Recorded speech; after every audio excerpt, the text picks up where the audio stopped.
Hello दोस्तों, video कल के प्रेडिक्शन के लिए मैं बना रहा हूँ और सभी को मैं आगाह करता हूँ कि ये मेरा वीडियो एकेडमिक और स्टॉक मार्केट को समझने के लिए है, ना कि किसी के प्रॉफिट और नुकसान को ध्यान में रखने के। तो अगर किसी को प्रॉफिट नुकसान होता है तो उससे मेरा कोई लेना देना नहीं है।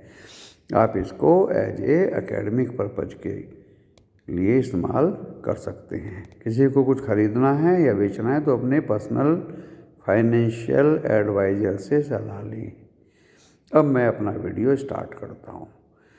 देखिए, आज बाज़ार में क्या हुआ। आज भी बाज़ार में शॉर्ट कवरिंग हुई, लेकिन दोस्तों जब क्लोजिंग हुआ तो उसमें नई बाइंग भी मुझे दिखाई दी। नई बाइंग भी, सेल और राइज तो नहीं हुआ, नई बाइंग भी मुझे दिखाई दी। लेकिन FII ने आज भी 579 करोड़ का माल बेचा। DII ने 1755 करोड़ का माल खरीदा, इसलिए आपको इंडेक्स में काफ़ी बढ़ोतरी दिखाई दी। निफ्टी बैंक भी ऊपर गया, जिसमें शॉर्ट कवरिंग भी थी, नया माल भी खरीदा गया। और निफ्टी भी ऊपर गया, उसमें शॉर्ट कवरिंग भी थी और नया माल भी खरीदा गया। दोस्तों, कल एक्सपायरी का दिन है, थर्सडे है, शॉर्ट कवरिंग तो हो चुकी। कल 100% ये मार्केट डाउन रहेगा और ऐसा डाउन रहेगा कि आप सब सावधान रहिए। अगर किसी दोस्त को कहीं कोई कैसा भी मुनाफा हो रहा है तो पहले 1-1.5 घंटे में आप माल बेचिए। आपको 3 बजे के बाद बहुत कम रेट पे सब कुछ मिलेगा। ये मेरी प्रेडिक्शन है और कल का दिन मेरे लिए एक फाइनल दिन है। अगर ये मार्केट कल भी नहीं गिरेगा तो दोस्तों आने वाले 10 दिन में ये 18,000 भी छू सकता है। ये मेरी भविष्यवाणी है। ये आने वाले दिनों में 18,000 भी छू सकता है। ये मेरी भविष्यवाणी है। मैं अपने वक्तव्यों पे कि ये गिरेगा ही गिरेगा, गिरेगा ही गिरेगा, ऐसा नहीं है। आप बाज़ार के माहौल को देख के अपना वक्तव्य बदल सकते हैं।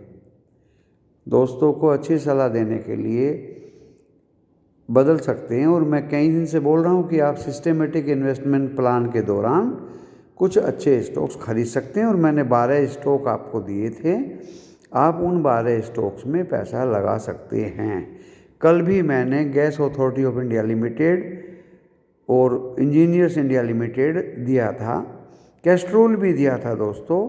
कैस्ट्रोल प्राइवेट सेक्टर में दिया था, engineers India limited PSU sector में दिया था। इंजीनियर्स इंडिया लिमिटेड ऊपर गया है, कैस्ट्रोल 50 पैसे डाउन में बंद हुआ है। और कल कैस्ट्रोल तो आप किसी भी कीमत पे खरीदते जाइए, एक्यूमुलेट करते जाइए, आपको प्रॉफिट ही ज़रूर देगा।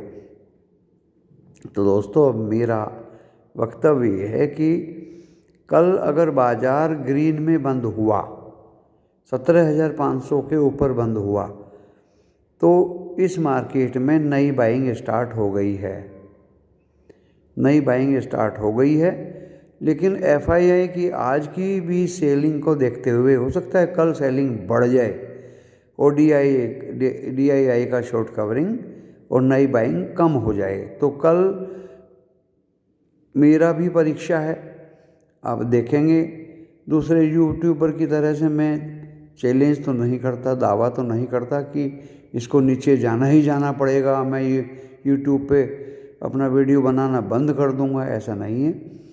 अगर ये ऊपर जाता है, आपको दिखाई देता है, आपके तजुर्बे में फिट होता है, तो आप अपने दोस्तों को अच्छी राय दे सकते हैं।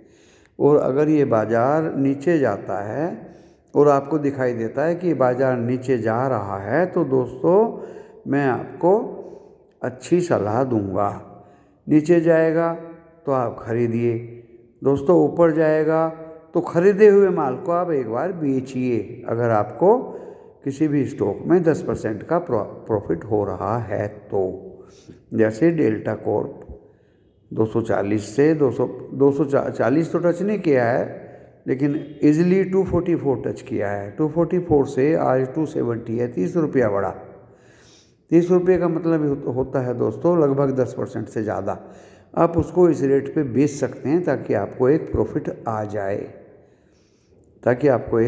जाए, रिपोर्ट शाम को आई है कि बॉम्बे में और दूसरी जगहों पे कुछ बीमारियां, ये ओमिक्रॉन का असर हुआ है और कोरोना का भी असर हो रहा है, तो कुछ थोड़ा बहुत असर तो इस बीमारी का है दोस्तों, वो भी हमें ध्यान में रखना पड़ेगा।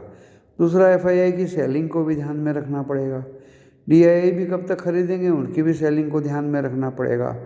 पब्लिक भी चाहेगी कि क्रिसमस पर छुट्टी होती है, थोड़ा बहुत माल बेचकर अपना पैसा निकाल लें। तो मेरा यही एक वक्तव्य है कि जब आप राइज होता है बाज़ार, तो उस पर जिन स्टॉक्स में आपको प्रॉफिट है तो उसको आप प्रॉफिट बुक कर सकते हैं। टाटा स्टील में 1200 क्रॉस करने के बाद आप थोड़ा बहुत मुनाफा वसूल कर सकते हैं, क्योंकि आज रेजिस्टेंस फील कर रहा था टाटा स्टील। तो इस तरह के स्टॉक्स में जहां रेजिस्टेंस फील हो, आप उनको बेच के उसमें आप मुनाफा वसूल कर सकते हैं। तो दोस्तों, मैं सभी दोस्तों को सलाह देता हूं कि आप अपने होशियारी से, सावधानी से पैसे को बचाए रखिए और उन स्टॉक्स में लगाइए जिनमें आपको कमाई का, प्रॉफिट बुकिंग का कुछ अवसर दिखाई देता हो।